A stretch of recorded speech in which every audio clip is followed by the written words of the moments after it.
Mr. Center-Left Tim Pool would like to remind you that regulating social media companies is probably a really good thing because it only ratchets in one direction. That means it'll protect free speech. And when you see this story, perhaps you might agree with me. I think it's funny when people criticize conservatives for agreeing with regulation because it's like they have this belief that conservatives have always opposed all regulation, always, forever. That's just ridiculous. Conservatives tend to oppose some regulation. Liberals tend to support some regulation. Liberals tend to support regulation more, conservatives less, but it doesn't mean either group is for or against all regulation all the time. I've made the facetious point before. Where are the liberals who support regulating massive tech, massive multi-million-dollar corporations? But just because this issue, I think regulation is important, doesn't mean liberals are being hypocritical because they don't support every regulation. And the same as conservatives for now wanting some. In this story from the Daily Wire, watch. Google CEO flatly admits that YouTube practices censorship. And they're going to censor more. Congratulations. Welcome to the future. Who knows how long I'll be here. And so I guess this is the perfect time to say, go to timcast.com/donate if you would like to support my work because Google openly practices censorship, according to one story, and I could get banned at any moment and then I'll just go live in the mountains, man. I don't even know.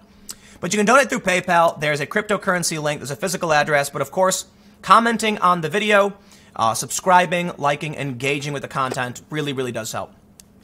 Quote, "The thing we are trying to do is bring more authoritative sources and fact checks on videos which may be controversial. I have some good news potentially coming up soon. I don't know if I can reveal yet, but I will say this. The good news is I believe YouTube views me as an authoritative source and they respect me. So I do have a YouTube partner manager. It's not like that does much, but I will be at VidCon this year, surprisingly, because they reached out to me, and more than just YouTube. They were like, Tim, we want you here. And that shocked me. I'm not going to be speaking or anything, but I'm like, whoa, VidCon, Tim Pool, what? That's weird. That's not the politics they usually have there. Admittedly, like centrist, moderate politics, I guess is enough, though. And I think there's a lot of people, especially at Google, who, I've talked to, and I assure you this. I have sources within the company who tell me it's not as bad as you think, but the regressive ideology is like triple the national average. So that's a lot, but it's like 30% or something. That's a lot. It's scary, but there's still a lot of really good people who are real liberals who push back on this. They lose out a lot. And we're seeing it now with this story. Speaking with a journalist from Axios, Google CEO Sundar Pichai doubled down on recent statements made by Google's YouTube, openly admitting that YouTube acts as a publisher, not a platform, as they censor what they deem to be too controversial to exist on their sites. By definition, publishers edit what is on their sites, which means they are responsible for the content, while platforms eschew censoring and are thus not responsible for the content on them. However, all that means, if you win that fight, publisher or platform, it means you can sue them for libel. Who cares? People are allowed to lie. They are. Like, your right to lie is protected.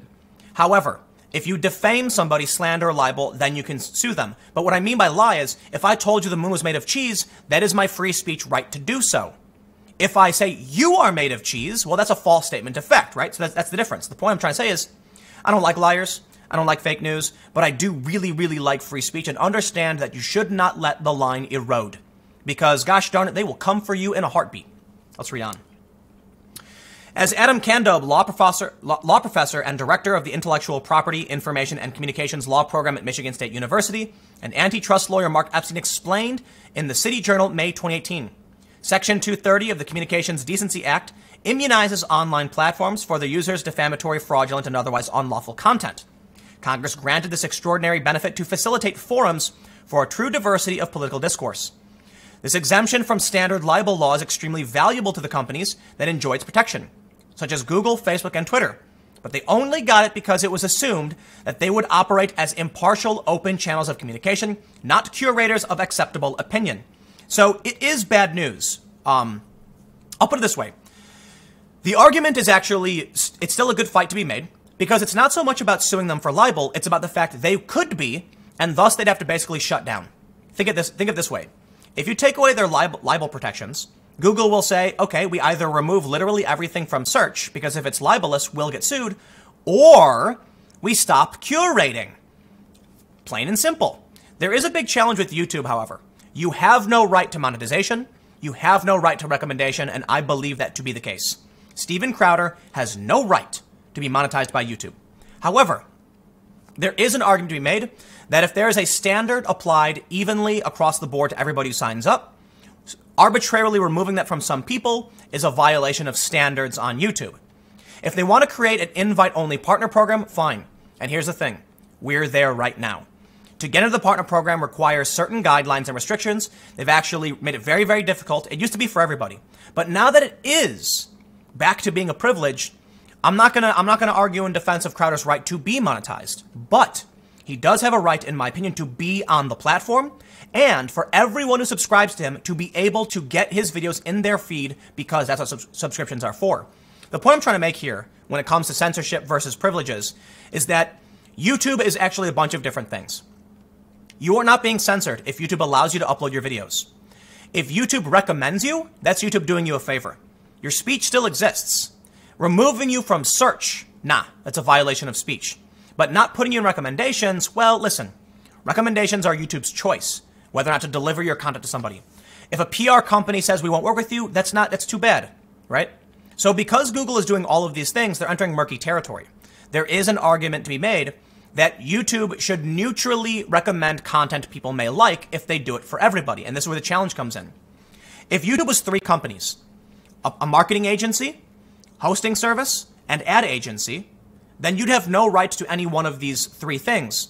However, if the door is open for anyone to publish content, then I think they shouldn't be able to restrict you. You should have free speech. Whether or not you can get marketed effectively, well, that's up to the marketing agency. Whether or not you can get ad sales, that's up to the ad agency. But it gets interesting here. Because Google does all of these things for everybody, it now does become a form of suppression if they take away recommendations from you. I'm still of the opinion, however, that, if you get recommended, well, that's YouTube's choice. It is. Maybe that's why Google likes me. I don't know, because I kind of lean on their side to a bit. And I will stress this too. I will always come out in defense of Mumkey Jones, a YouTuber who had his channel deleted with no strikes, no warning, and there are others, and I will always criticize those who deserve criticism when they do things wrong. But I say this to stress. Steven Crowder was not banned. He still reaches his millions of fans. He's getting millions of views on his video. He won that fight, hands down. He's already demonetized. That I don't like. It's complicated because you can't force advertisers to pay for ads. But Crowder won in that capacity. So there you have it, right? His free speech was protected. He's still getting recommended. His people can still watch him. He totally won the fight. Whether or not advertisers are going to be running his content is up to the ad agency. But let's read on. What are they talking about? Pichai was interviewed by Axios' chief technology correspondent, Ina Fried, who stated, "I think maybe a good place to start is YouTube, and obviously it comes up a lot. What goes through your mind when you watch a video like the recent one? You had this teenager who had appeared to be donning Muslim garb, spewing a lot of anti-Muslim, anti-Semitic hate. What goes through your mind when you see a video like that and see that it's gotten 350,000 views?" Pichai answered, I don't know all the details of this specific video, but in general, look, all of us, none of us want harmful content on our platforms. I think last quarter alone, we had more than 9 million videos from the platform. We had more than 9 million videos from the platform. What removed? Is it missing? More recently, we have introduced, just like today, we do this in search, we rank content based on quality. And so we're bringing that same notion and approach to YouTube so that we can rank higher quality stuff better and really prevent borderline content. Content which doesn't exactly violate policies, which need to be removed, but which can still cause harm. And so we are working hard. It's a hard computer science problem. It's also a hard societal problem because we need better frameworks on what is safe speech and what's not. And how do we as a company make those decisions? Let's scale and get it right without making mistakes. So Fried pressed him, but Pichai responded, look, we aren't quite where we want to be, but I think it's a generally hard problem of how do you YouTube as a scale of the entire internet. I think we're making a lot of progress. But the thing we're trying to do is bring more authoritative sources and fact checks on videos, which may be controversial.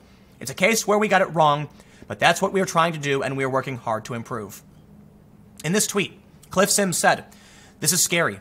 CEO of Google openly says as a company, they're deciding what's hate speech, what's too controversial to be on YouTube. They're not acting as a platform. They're acting as a publisher. I think they are. I think that's fair to say. And I think that's why I opened this video on purpose with regulation, because Sundar should not be choosing based on an international standard what American citizens are allowed to say. Plain and simple. Whether or not recommendations are going to be a part of free speech or not. It's a conversation to be had, and you can comment and let me know what you think. I personally don't think YouTube has an obligation to put you in their recommendation section. Search, same thing is true. It's difficult because search can pull up like 20 results on the front page. Why should you be included in that? I do think there should be a simple algorithm, and they shouldn't decide to remove you for political content.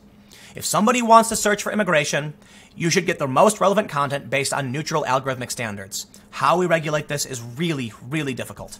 But at the very least, they shouldn't be restricting or banning channels. Where we go from there, that's a debate to be had. Let me know what you think. We'll keep the conversation going. Thanks for hanging out. Stick around. More content to come starting tomorrow at 10 a.m. on this channel.